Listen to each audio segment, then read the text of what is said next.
following podcast is brought to you on behalf of the Saracens Supporters Association and is not an official product of Saracens Limited. Content provided voluntarily by our guests and contributors are of their own opinion, which may change over time and should not be taken as fact, particularly as the podcast hosts are regularly talking drivel anyway. If you've got some drivel of your own you'd like to share, you can find us on Twitter and Instagram at Fezcast_SSA. You can search Facebook for the Fezcast, or you can email fezcast.ssa@outlook.com. You're listening to the Fezcast.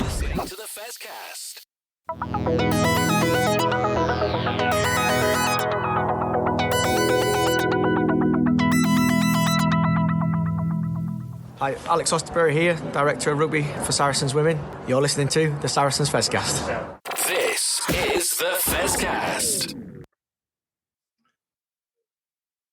Well, welcome everybody to our fifth and final show of the week, and I am personally, I'm just about ready to finish this. It's been a labour of love this week. Interviewing people, recording stuff, putting shows together. Thanks to Barry, who's joining us, or Dr. Strange, as we are calling him now, because it's Fezcasters assembled this evening for today's Friday, whatever it is. I'm the Hulk. I'm in my Bruce Banner stage at the moment, but it could easily be shirt stripped off and turning green at some point. And then we've got Captain Saracens, Matt, and four, Sam Norris. We call him four because he's just run up the stairs and he's knackered. So he's obviously very full with his lisp and everything. But hey, good evening, gentlemen. How are you? Have you enjoyed the shows that we put out this week? I've not listened to any of them. You haven't listened to any of them? No, I haven't. Has anyone listened to any of them? It's been keeping me happy on my little 15-minute commute into the office every day. It's been great. I think we should do it every week.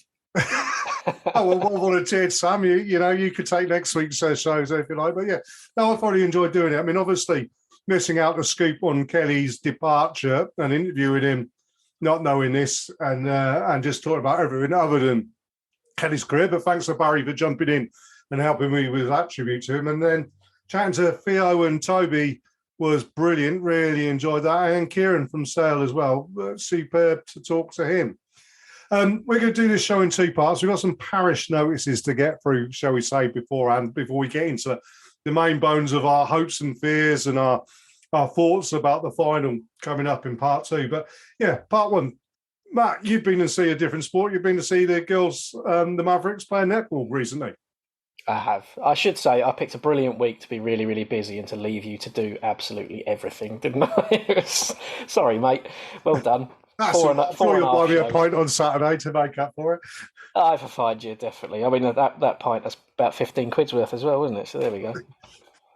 But yeah, no, I Monday night, I had promised a few people at the Mavericks that I'd make sure I get to at least one match per season, and did realise that this was the very last home fixture. So made sure I went. It was good to go as well, actually, because Sasha Corbin, who we spoke to at the start of the netball season, after 10 years as captain of the team and many more as a general player, is retiring, and it's their Jackson Ray. It's the Mavericks version of Jackson Ray who's retiring, and it was a very, very nice occasion. A few little tributes to her, a few awards given out at the end of the season. It was good to see some of the Saracens women's rugby players as well turning out to watch there. Unfortunately, it did end in defeat to Bath, so hopefully that's not a premonition of anything for coming up. But and quite an odd occasion as well, because Sasha's sister Kadeen, who was playing for the Mavericks, was also playing for Bath, and pretty much in the latter stages of the game sealed the victory. So kind of spoiled the party for her own sister, really. But it's I had made a few comments that as a sport to watch, netball, I mean, it just makes you out of breath, sweating, heart palpitations. It's one of the most physically draining sports, I think, to watch, barring squash, bizarrely. I wouldn't last 2 minutes playing netball, and honestly, I don't understand half the rules, but it's still really, really entertaining. So I definitely, Saracens fans out there, just give it a go. Go and watch the Mavericks. It's a good laugh. So get yourself down there next season. I know. I mean, Matt admitting to palpitations and sweatiness watching. I knew you were going to come out. That's with that almost as big. started. That's almost as big an admission as me stating my levels of playing number 8 with Toby Knight yesterday. But I got a little bit starstruck there, I suppose. But yeah, moving back into the game, Robbie. You mentioned Saracens women there, Matt. The big news this week from Saracens women obviously had a bottoman up in front of the beak. Said sorry. So it's taken a reasonable slap on the wrist, quite rightly. And I think myself and Joe discussed this at the time. At the time, it was apparently an insinuation of cheating. Wasn't quite that. I mean, she's just whinged a little bit about a decision. Happens all the time. And I think, Sam, they dealt with it in the right way, haven't they?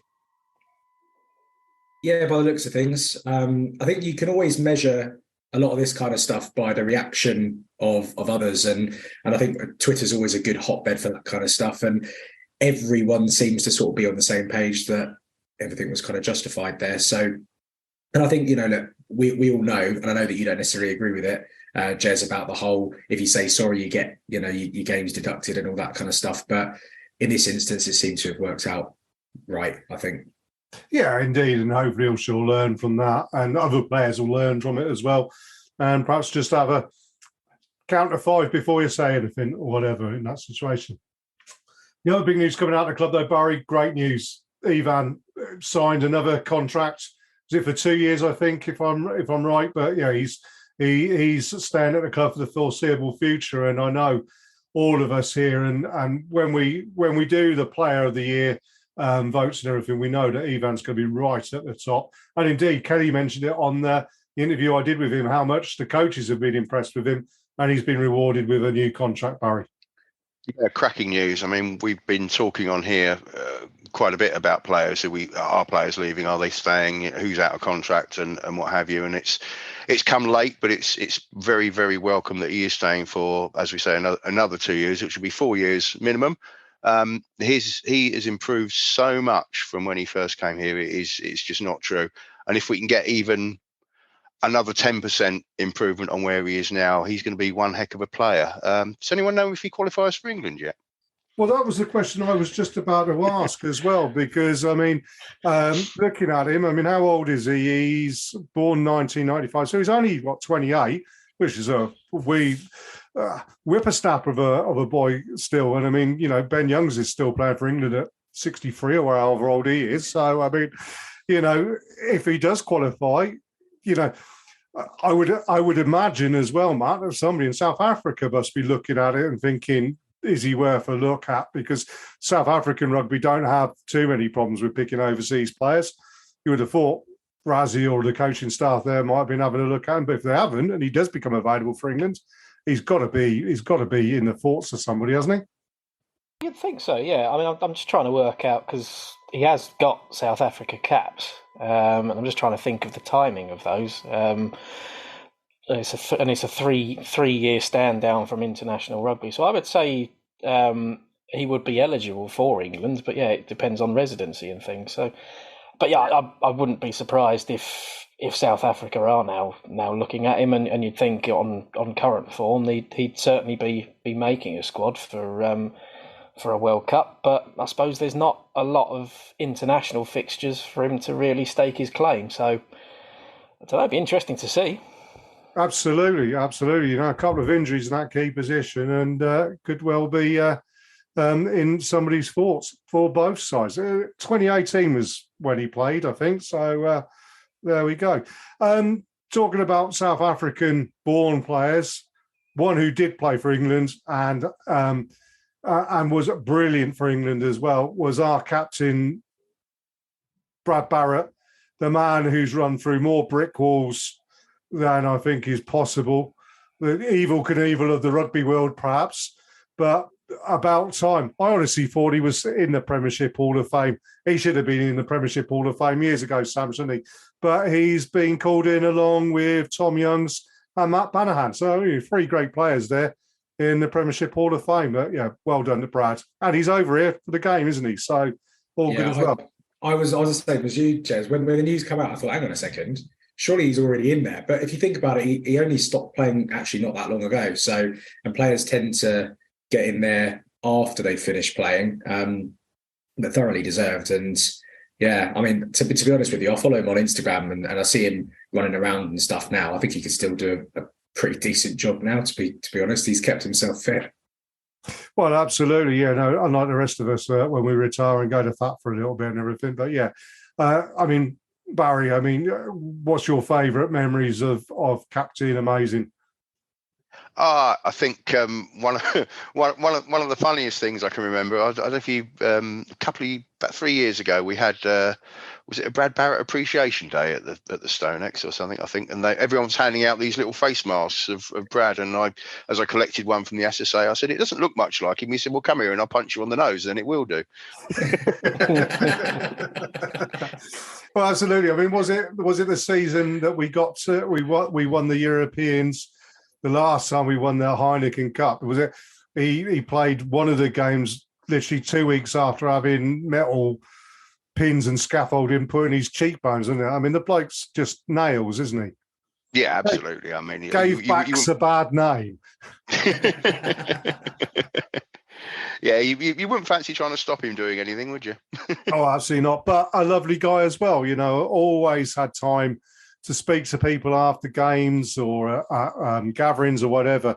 Just a really nice guy and well-deserved, Brad. And if you see him on the weekend, buy him a pint, shake his hands and say hi. I certainly will do. And if I see him, and try and get him on here in the future at some point. I have reached all you need to do is turn up to Twickenham holding a massive magnet.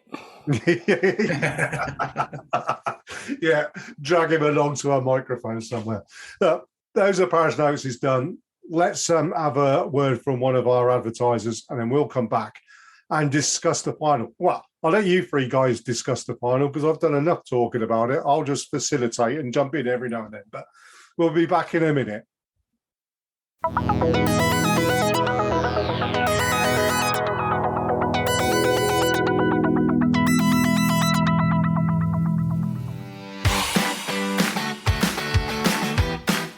You are listening to the Fezcast, which is proudly sponsored by the Saracens Supporters Association, and I'm Alison Davis, one of the SSA committee. For a £10 annual subscription, the SSA provides our members with monthly newsletters, virtual and in-person player events, away match ticket allocations, and we organise pre-match gatherings at away matches. We sponsor men's and women's players, and we support the Saracens Foundation Track Club on behalf of our members. On top of all that, every year we have a seasonal SSA badge, which is exclusive to members. Where else can you get that much value for a tenner? Join now at membermojo.co.uk/SSA, or come and see us on match day in the Oasis at the StoneX. This is the Fezcast.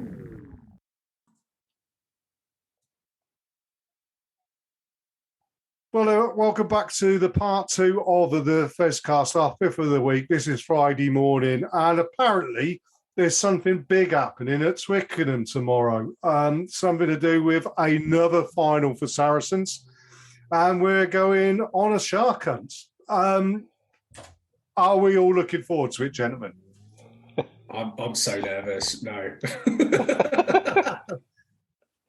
I have to have a couple of pints before the game just to settle the nerves, I think. I'm actually more nervous this year than I was last year. I went in, I mean, I always get nervous. I'm here representing both me and John as the anxiety boys of the Fezcast. But I for the first time in a long time last season, I went to that game thinking, I think we've got Tigers. I really do. And then we didn't. Whereas this season, everyone's sort of talking about us being, the favourites by a decent margin.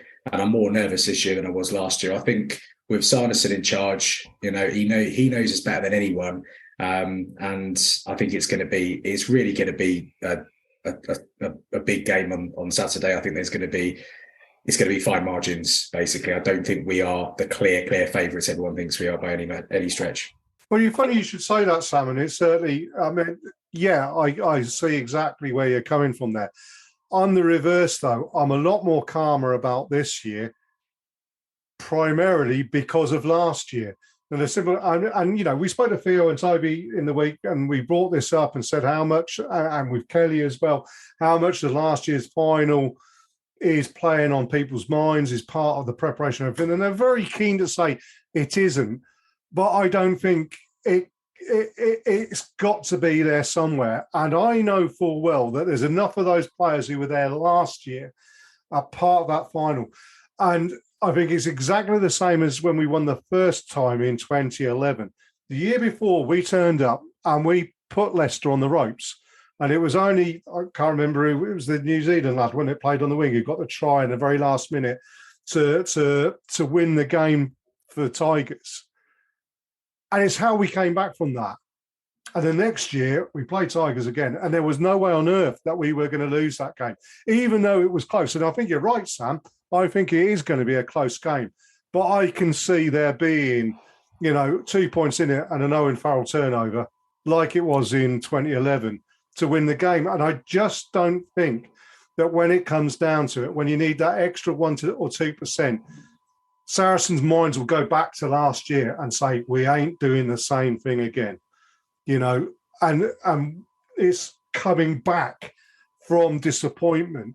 And I do think that to be a champion, you first got to experience those lows to understand what it takes to be a champion. And, that's why I'm more confident this year than I was last year, which, I mean, it could well be that because I'm just an eternally optimistic guy and I'm having too good a year sporting-wise because I've got the football team in the European final, and you never know, Essex might win a trophy as well. I mean, that'd be amazing. But Barry, I mean, where do you stand on all of this?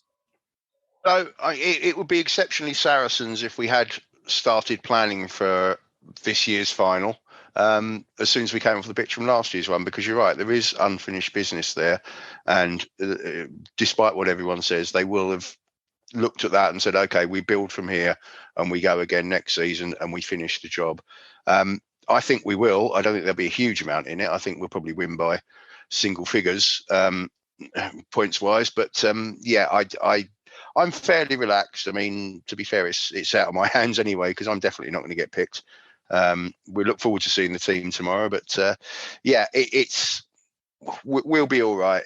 Let's enjoy it. Let's enjoy the day. Let's enjoy playing or seeing Sale in a final as well, because it's good to see them back, first time since 2006.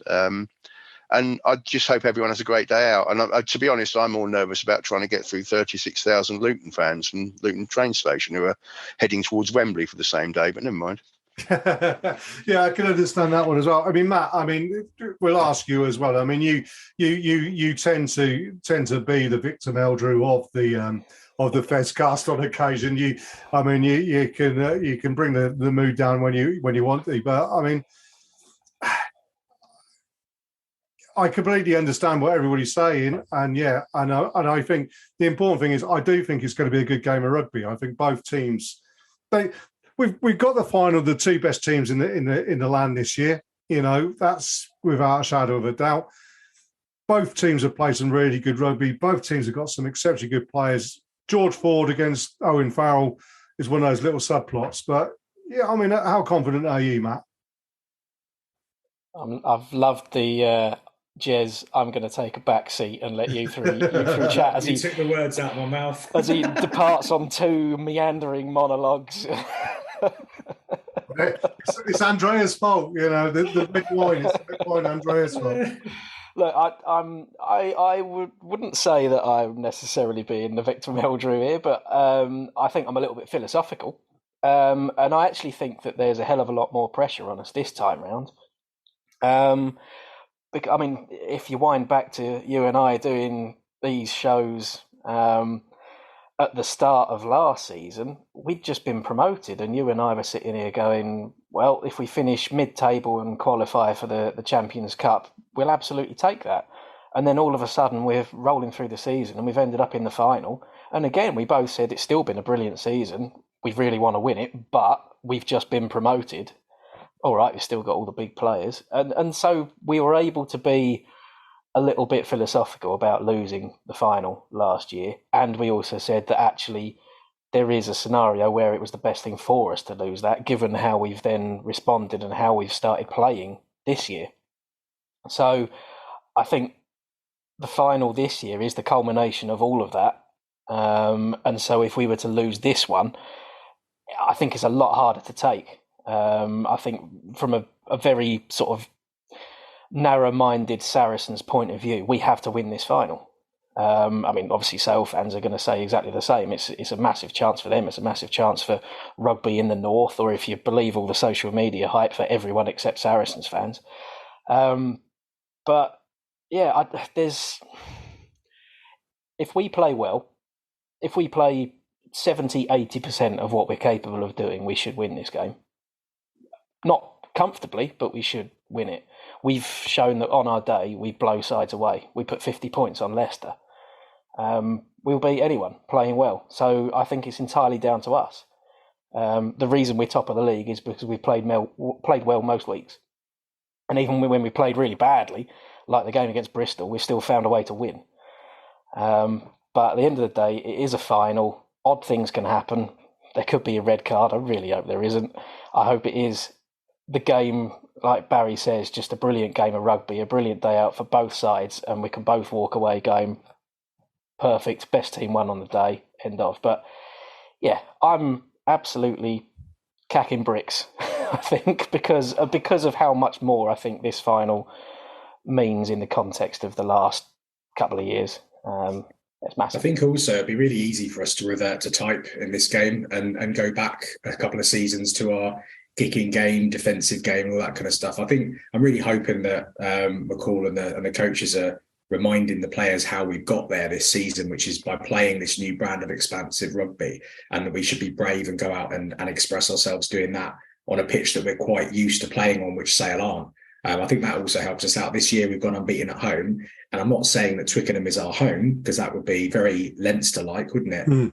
But we've played there a lot more than Sale have, and a lot of our players have played a lot of England games there. So it's a familiar setting for us. And if we can express ourselves in a similar way to how we played at home this season and almost treat it like a home game, I think that will stand us in really good stead. But, you know, we know that sometimes it's very easy on the big occasion to sort of go back to a much more simpler way of playing. Barry? Yeah, absolutely. I mean, the weather's set fair for the weekend, so let's hope it is a good, entertaining game of rugby. Let's hope we do chuck it about a bit, and let's hope, as we were talking earlier on, let's hope even Van Zyl has one of his very good games and gets the ball away from the base very quickly. Well, indeed, that's the interesting point you make there, Barry. Actually, and I think, you know, in kind of a lot of ways, I mean, as you'd expect, a lot of the promotion has been around Farrell versus Ford, best mates together, master versus apprentice on the coaching side of things. But I think where the game is going to be won is probably in those less lauded positions and less lauded players.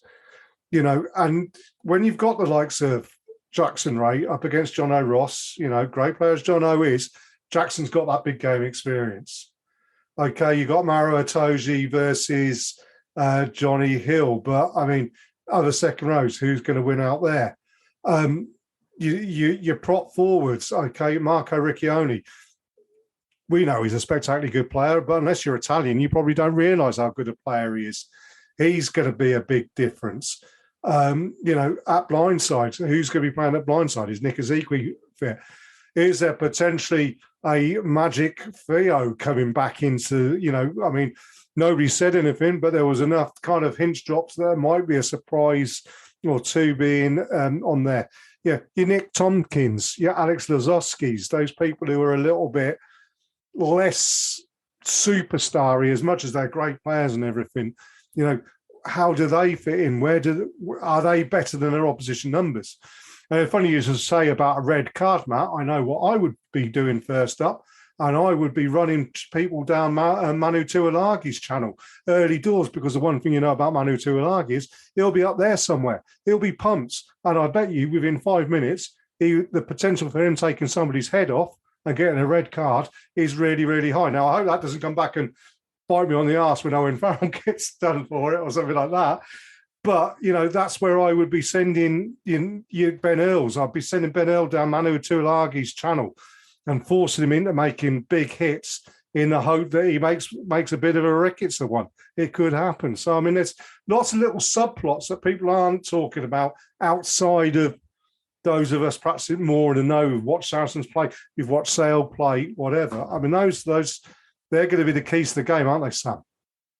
Do you know, I think a player that's not really been mentioned at all could be the key, and that's Elliot Daly, particularly if he starts on the bench. I think you might have mentioned it earlier in the week, Jez, in one of the other episodes. Having someone like Daly, fresh, because he hasn't played as much as he probably would have wanted to this season, sitting in a 23 shirt where we've got the whole of maybe 50 odd minutes to look at the game and go, where's the best spot to get Daly involved?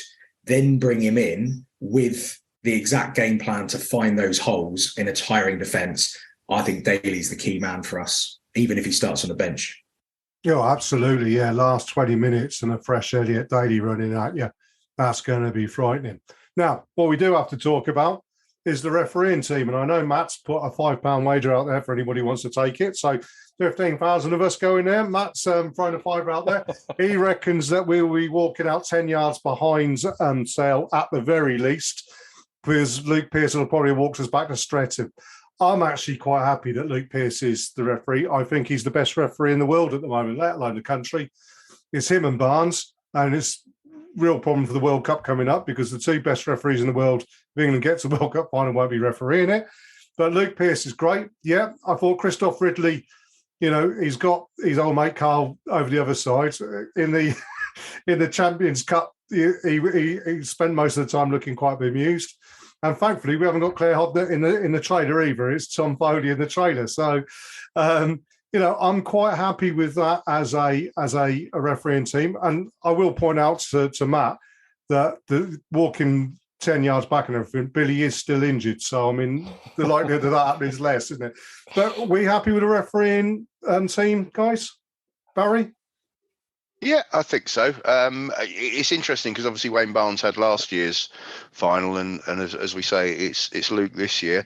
I wonder if that is the official changing of the guard, as it were, at the top of the RFU refereeing hierarchy, if you like. And I wonder if perhaps Mr. Barnes will never quite reach that height, giddy height again. But no, it's the referee is the referee. We have to be on our game. Our discipline has to be good. We have to avoid saying too much at the wrong times and through the wrong players and just getting on with the game. I thought we did pretty well at all of that against Northampton in the semi-final. And I just hope we can do it as well on Saturday. You know, I think it was might have been last season in the rugby championship down south. And I think Luke Pearce went down there and refereed a game, maybe Australia, New Zealand. And what was really telling was how shocked the Australian commentary team were at how competent he was. I just remember there was a lot of compliments being paid, and you don't get an Aussie giving an Englishman compliments too often. So I think that's just testament to the quality of his refereeing at the moment, to be honest with you. Yeah, I think the one thing that Luke Pearce does better than anybody else at the moment is have the courage of his convictions. If he thinks he's seen something, he's seen it, he will act accordingly. He doesn't need confirmation from others. He will go, yes, that's it. And unless Tom Foley or whoever's in the box gets in his ear and points it out, and they very rarely do because he very rarely gets it wrong, we just get on with the game and the game flows, which I think will be to our benefit. I think Sale will want to slow this game down appreciably on the weekend. So having a referee who's going to allow it to flow within the laws is great. And I think that's all good for us, provided, as Matt says, we get on his side. Other than that, anything else you want to talk about the final? I mean, we've mentioned quickly selection and everything like that. I think all of us could probably pick the team, and we would pick probably the same team that Mark McCall's going to pick, with perhaps one or two bolters here or there. You know, that I think it stands. It's, you know, it's the team that's started against Northampton. He'll continue doing that, won't he? And battle hardened with some freshness there, ready to go. I mean, they deserve their chance. They've got their chance. They're going to finish the season in style, don't you think, Barry? Yeah, I certainly hope so. The only real questions from the semi-final are: has Nick Ezekwe got over his HIA? Because obviously he didn't finish the game, and will it be Goody or will it be Daly starting at fullback? It wouldn't be unlike Smalley to chuck a dead cat out there and make a change, but yeah, I think he probably will stick with the same 15, assuming Nick's fit and available. And well, yeah, absolutely. The one thing I'm not going to do is I'm not going to ask for any score predictions or anything like that. I see Sam Whiteley's brother. I hate doing that because it always ends up going wrong. And we look, I am a fairly superstitious kind of guy. When I played, being an old West Ham fan, I used to do the Paul Ince trick, even though I hate Paul Ince with a passion.